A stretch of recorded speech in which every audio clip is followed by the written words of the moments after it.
Hey guys, it's Esteban again with Incognitistic. Today I want to talk about an article that I read by a lady named Uta Frith.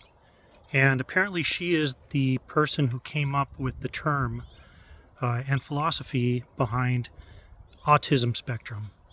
Whereas before it was very black and white and there was no distinction between different kinds and levels of autism.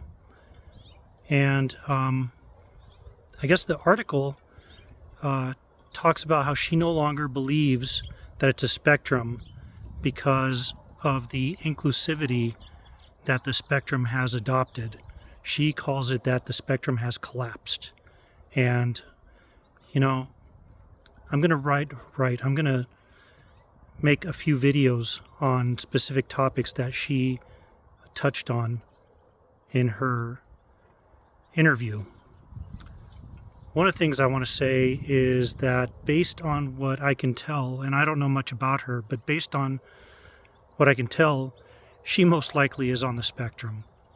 And much like a lot of us who come up with a brilliant idea, who we are, who come up with this idea being neurodivergent and being rule followers and then assimilating that idea into the rule following that we have to abide by.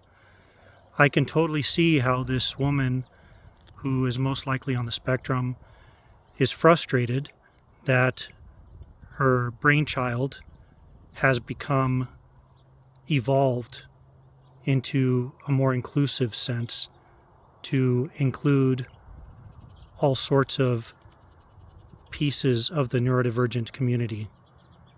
And so I feel like that's something that's important to talk about because this woman has a lot of pull.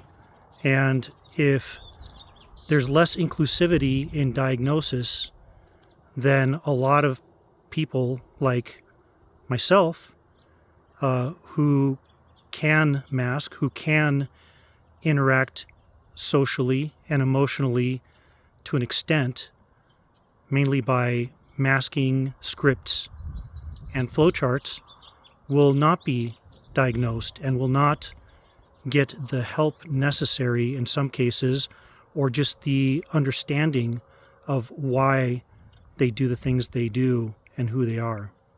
Anyhow, stand by for more videos on this article. I'll link the article in the comments.